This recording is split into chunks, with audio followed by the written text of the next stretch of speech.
अस्सलाम वालेकुम dear all. I hope कि आप सब खैर आफियत से होंगे और आपकी ईद अच्छी से गुजर गई होगी। आप लोगों का चैप्टर 5 का एक पार्ट रहता था। Chapter 5 that we started was about कि प्रोडक्ट एंड सर्विसेज में वैरायटी, वैल्यू, क्वालिटी और रिलायबिलिटी किस तरह से काम करते हैं। हम इन कॉन्सेप्ट्स को पढ़ेंगे, समझेंगे और प्रोडक्शन ऑपरेशन मैनेजमेंट के अंदर इनका रोल क्या है। सो द फर्स्ट पार्ट जिसको हम लोगों ने देखा था that was variety.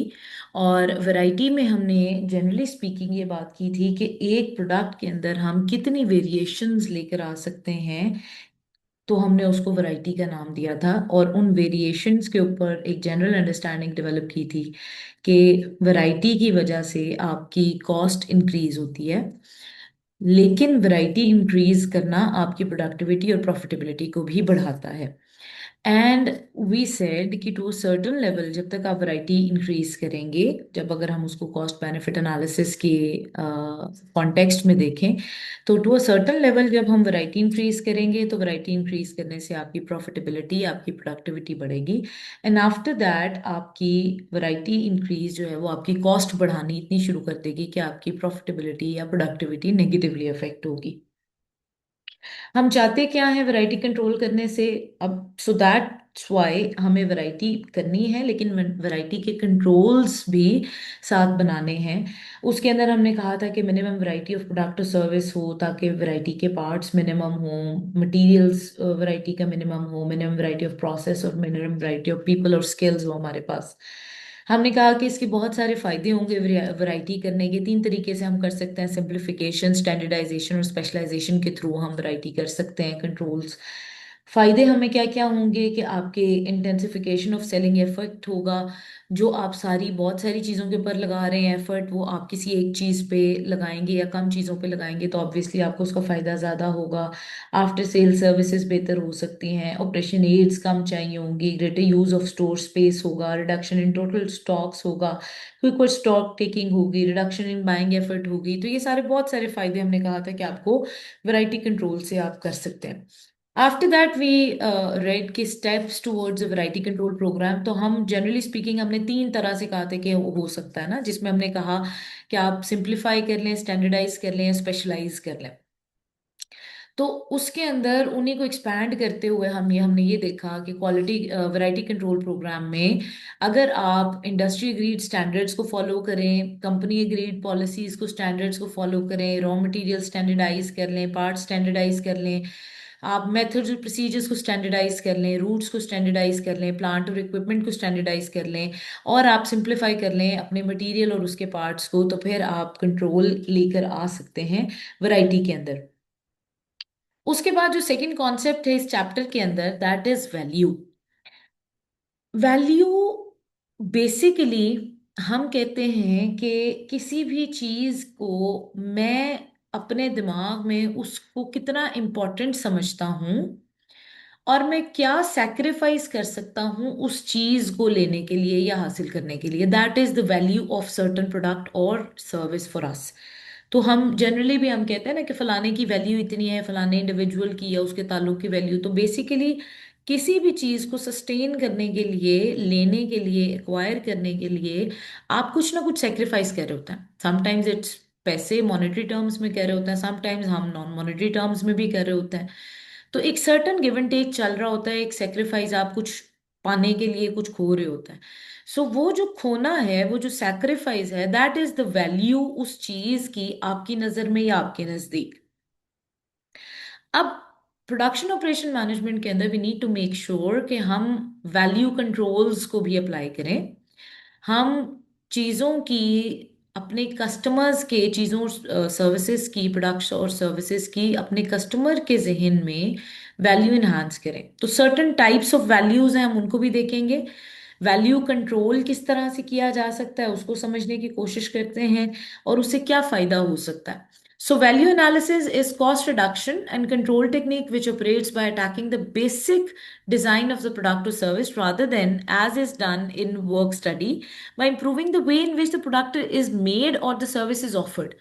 In an ideal world where all designs were as economical, simple, and elegant as possible, value analysis would have no place, or it could be argued it would be carried out at conception and design of the product or service. In present imperfect world in which most managers find themselves, value analysis can provide a disciplined way of attacking cost. Value analysis is an organized procedure for the efficient identification of unnecessary cost. By analysis of a function being, अब हम कहते हैं कि ये चीज ये offer कर रही है, तो वो जो फंक्शन है उसको एक्चुअली कितने का होना चाहिए ये हमें वैल्यू एनालिसिस बता रहा है। तो उससे अननेसेसरी कॉस्ट्स आपकी माइनस होती जाएंगी। Function being that property of the product और service which makes it work और सेल। अब यहाँ पे वैल्यू की टाइप्स हम देखते हैं, चार तरह की वैल्यू की टाइप्स है हमारे पास। One is exchange value, one is use value, esteem value and the last one is cost value. अब एक प्रोडक्ट या सर्विस के लिए परचेजर आपको क्या पे करने के लिए तैयार है, वो ऑफर कर रहा है, that is your exchange value, जिसके लिए ट्रेड होनी है। The price a purchaser will offer this the conventional purchase price is the sum of two parts. इसको आगे अब हम देखते हैं कि यूज वैल्यू और एस्टीम वैल्यू क्या। Use value is the purchaser will offer in order to ensure that the purpose or function is achieved। Basic काम करने के लिए ये इसकी मेरे दिमाग में वर्थ है, तो वो यूज वैल्यू है, उस फंक्शन की वैल्यू है, पर्पस सर्व होने की वैल्यू है। And then the third one is esteem value. अब मुझे क्या लगता है कि अच्छा इतनी इसकी होनी चाहिए, लेकिन अगर मैं ये अच्छी सर्विस लेना चाहता हूँ तो मैं इसके लिए क्या एक्स्ट्रा दे सकता हूँ। अब वो जो एक्स्ट्रा मैं दे रहा हूँ, जो मुझे लगता है कि अब अगर मैं ईद के करीब एक हफ्ते के अंदर या 4 दिन के अंदर जोड़ा सिलवाना चाहता हूँ, तो यूज वैल्यू तो इसकी इतनी होगी, लेकिन हाँ क्योंकि 4 दिनों वाला एलिमेंट है, ईद है सर पे, अब वो मुझे सी के अगर दे रहा है तो फिर अच्छा उसके एक्सचेंज में कुछ और भी होना चाहिए। तो यूज वैल्यू और स्टीम वैल्यू मिलके बनाएंगी आपकी एक्सचेंज वैल्यू, जिसपे आप टेलर को जो पैसे ऑफर करेंगे कि अच्छा ये ठीक है, ये इतने में मुझे आप कपड़े सिलाई करके दे दें।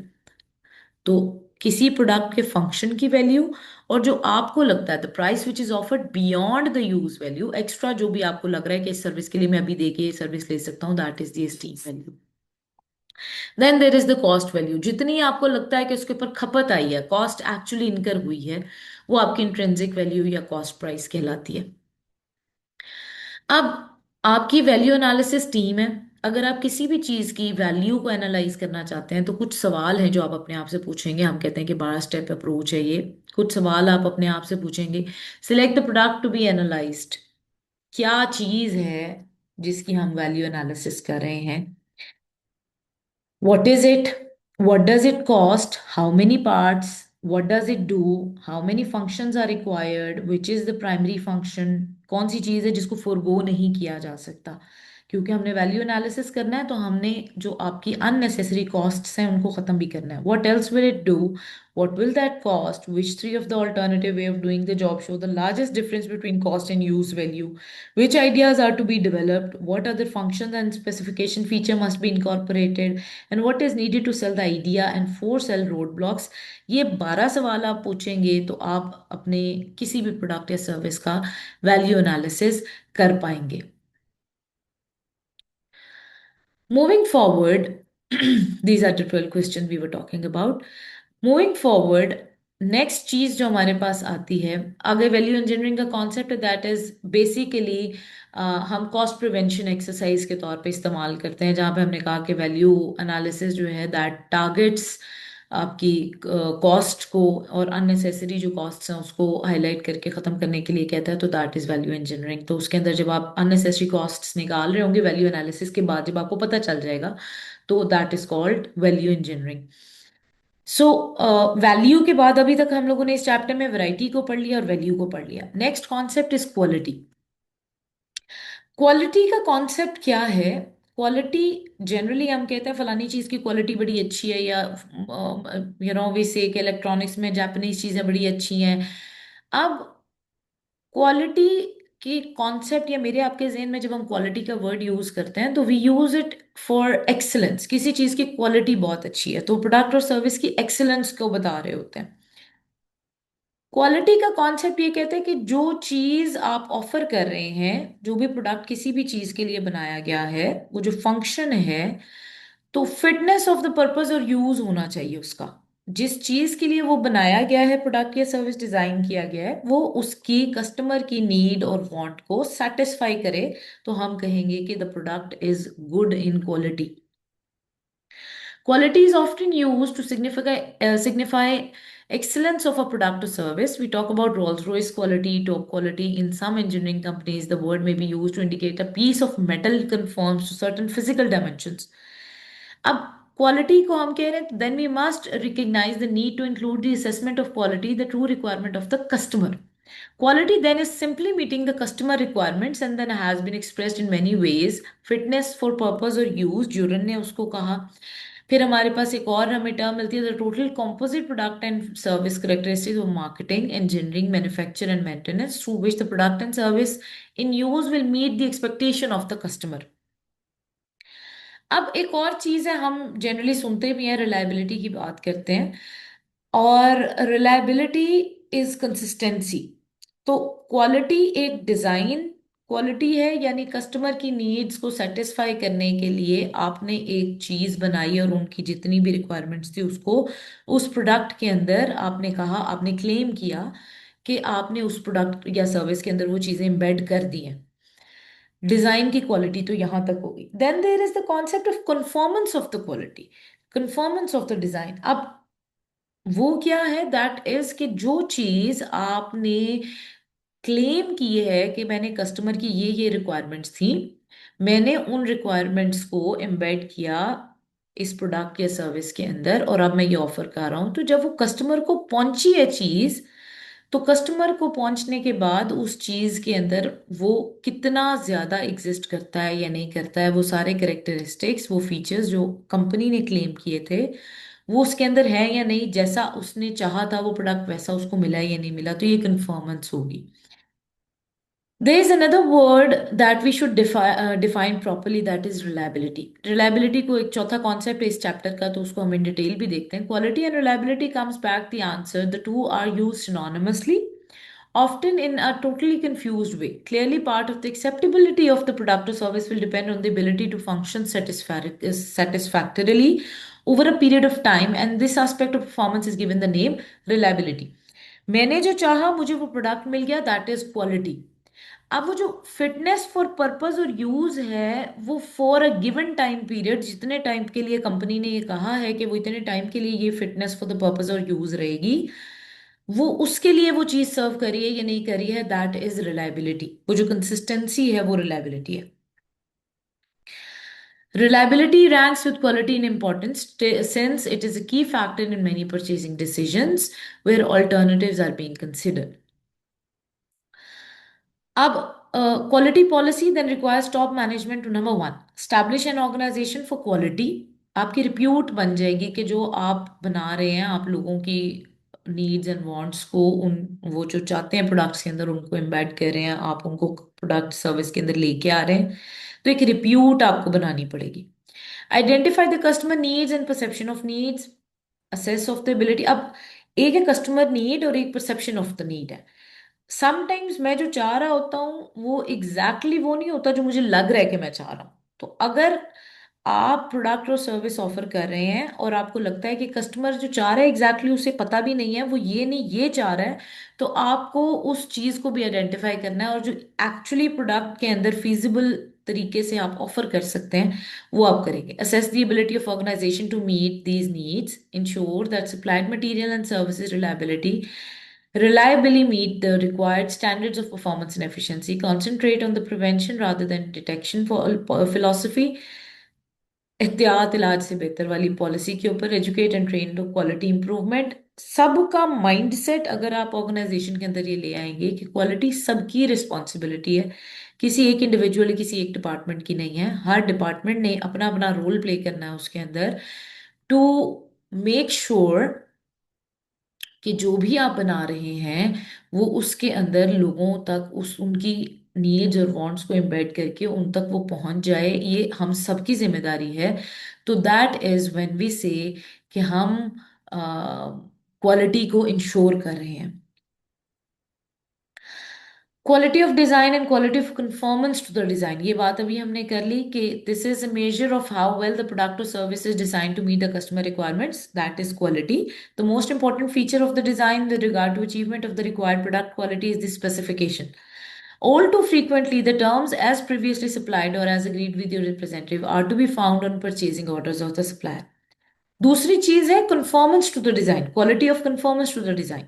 This is the extent to which the product or service achieve the quality of design. What the customer actually receives should conform to the design. Direct production or operating costs are tied firmly to level of conformance to achieved. अब आपने जो claim किया वो actually customer तक जब पहुंच रही है तो वो चीज उसी तरह से पहुंच रही है या नहीं पहुंच रही है, that is the conformance to design. Cost of quality की बात है. The analysis of quality cost is significant management tool which provides a method of assessing the overall effectiveness of the management of quality. The a means of determining problem areas are action priorities. अब इस सारे के अंदर cost आपको quality लेके आने के लिए आपको कॉस्ट बेयर करनी पड़ती है. चार तरह की कॉस्ट है जो कि आपको बेयर करनी पड़ सकती है. That is internal failure cost, external failure cost, appraisal cost and prevention cost. अब कुछ चीजें हैं जिन पे आपका इख्तियार होगा, आप उनको बेहतर करने की कोशिश करेंगे, लाइक स्क्रैप, रीवर्क और rectification, re inspection, downgrading, waste, failure analysis. ये इंटरनल फेलियर्स हैं जिनको आप बेहतर कर सकते हैं. External failures, these cost occur when product और service fail to reach design quality standards are not detected until after transfer to the customer. That is external, जब कस्टमर के हाथ में चीज चली गई है. फिर आपको जो उसकी बेयर करनी पड़ेगी failure cost, that is repair and service, claims, returns, liability, loss of goodwill, external and internal failures produce the cost of getting it wrong.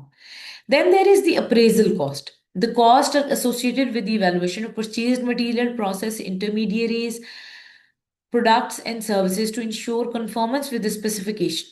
अब इसमें आप अगर चाहते हैं कि आपको फेलियर कॉस्ट ना पड़े इंटरनल या एक्सटर्नल, तो आपको अप्रेजल कॉस्ट बेयर करनी पड़ेगी.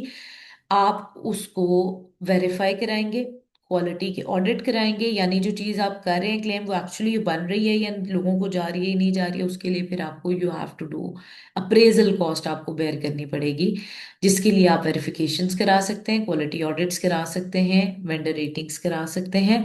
And then the last one is the prevention cost. Failure को और क्वालिटी फेलियर को अवॉइड करने के लिए प्रिवेंशन कॉस्ट बेयर करनी पड़ेंगी. These are associated with the design, implementation and maintenance of the quality system. अब यहाँ पे आप क्या क्या कर सकते हैं, प्रोडक्ट एंड सर्विस रिक्वायरमेंट्स को देखेंगे, क्वालिटी प्लानिंग करेंगे, क्वालिटी एश्योरेंस करेंगे और ट्रेनिंग करेंगे लोगों की. तो फिर आप कोशिश कर सकते हैं कि आपको प्रिवेंशन कॉस्ट जो है वो आपकी क्वालिटी बेहतर हो, प्रिवेंशन कॉस्ट आपको बेयर करनी पड़ेगी. This is how it looks like relationship between cost of quality and organization capability. अब मूविंग फॉरवर्ड, सारे डिपार्टमेंट्स अभी जैसे हमने बात की, मैनेजमेंट रिस्पॉन्सिबिलिटी क्वालिटी सिस्टम के अंदर हर डिपार्टमेंट रिस्पॉन्सिबल है कि क्वालिटी इंश्योर की जाए. तो सीनियर मैनेजमेंट भी, marketing, research and development, production operation management, purchasing, after sale services, store, quality assurance, तो ये सब रिस्पॉन्सिबल हैं अपने अपने एंड पे. आप इनके काम देख सकते हैं कि किस किस तरह से ये सारे इंश्योर करेंगे कि क्वालिटी हम मेंटेन कर लें, स्टैंडर्ड मेंटेन कर लें. Then team work, SPC tools की बात है, मैनेजमेंट कमिटमेंट की बात है. क्वालिटी सिस्टम के अंदर लास्ट कॉन्सेप्ट इस चैप्टर का है द रिलायबिलिटी. रिलायबिलिटी हमने पहले भी बात की, दैट इज कंसिस्टेंसी. अब वो जो फिट फॉर द पर्पस है, वो अच्छी क्वालिटी का प्रोडक्ट तो आ गया, लेकिन क्या वो प्रोडक्ट लंबे टाइम तक जितना क्लेम कर रहे हैं उस टाइम तक कंसिस्टेंसी के साथ फिट फॉर द पर्पस रहेगा या नहीं रहेगा, that is reliability. Quality is a property which may change with the age of product or service. Clearly, part of the acceptability of a product will depend on its ability to function satisfactorily over a period of time. This aspect of performance has been given the name reliability. Reliability is the ability to continue to be fit for the purpose or function, to be able to be fit. Continue करेंगे तो फिर आप कहेंगे कि चीज reliable है. The designer and reliability के अंदर आप किस तरह से बेहतर कर सकते हैं, यूज प्रूवन डिजाइन्स, एक्सपेरिमेंट्स करने हैं, अगर आप कुछ नया लेके आना चाह रहे हैं तो उसके ऊपर बहुत सारी पायलट स्टडी कर लें, तो फिर आपकी रिलायबिलिटी बेहतर हो सकती है। Use simple design, use high reliability components, use redundancy. जब आप बार बार कोई चीज करते हैं तो फिर भी उसके अंदर जो है वो रिलायबिलिटी आ जाती है, उसके अंदर फेलियर के चांसेस कम हो जाते हैं। Use fail safe methods, use proven operations. Failure का कॉन्सेप्ट जरूरी है पढ़ना और समझना, क्योंकि जब भी हम अपने तरीके से, हमने क्वालिटी ऑडिट्स भी करवा लिए, वेरिफिकेशंस भी करा लिया, आपने जो है वो अच्छी क्वालिटी का रॉ मटेरियल भी यूज कर लिया, everything doing right, even then there is a chance कि फेलियर आपको फेस करना पड़ सकता है। आप मेंटली इस बात के लिए तैयार रहें, तो इसलिए इसको पढ़ना भी जरूरी है और समझना भी जरूरी है। तो व्हेन अ प्रोडक्ट और सिस्टम और component no longer perform its required function, it is said to have failed. This definition assumes that the required function is known exactly. A motor car could be described as either working perfectly or broken down completely, but there could be something in between. To assist the definition of failure, it may be useful to consider the various types of and causes. Types of failure को देखें तो total failure है, partial failure है, gradual failure और sudden failure। एक है complete चीज बंद हो गई, lack of ability results in a complete lack of ability of a product or service perform the required function। एक partial failure, कुछ काम हो रहा है, कुछ नहीं हो रहा, the items does not work or the service is not provided as well as expected but it has not completely failed। Gradual failure है, takes place progressively over a period of time and perhaps could be anticipated by some kind of examination। Aahista Aahista अगर आ रहा है, and then अगर sudden failure occurs very quickly is not easily predicted by investigation or examination। causes of failure क्या हो सकते हैं? Weakness हो सकती है या मिसयूज हो सकता है। एक चीज है जिसकी इतनी कैपेसिटी नहीं है, आप उसको उससे ज्यादा इस्तेमाल करेंगे तो फेलियर आएगा। एक चीज है जिसमें मेंटेनेंस नहीं हो रही, उसकी टाइम टू टाइम देखभाल नहीं हो रही, तो भी फेलियर आएगा, वो वीकनेस के जुमरे में जाएगा। उसके बाद फेलियर के अंदर फेमका की बात है, identify components, list failure modes, failure effect क्या है, list causes of the failure modes, assist failure modes, calculate criticality index, indicate corrective actions, तो फिर आप फेलियर को बेहतर कर सकते हैं। ये आपका फेमका कहता है, FMECA कहता है। That's all for this chapter. आपको केस स्टडीज भी आ गई हुई हैं, ये चैप्टर भी अब आपका कंप्लीट है। सो 5 चैप्टर्स आपके मिड टर्म का सिलेबस है। Best of luck for your exams. Thank you very much.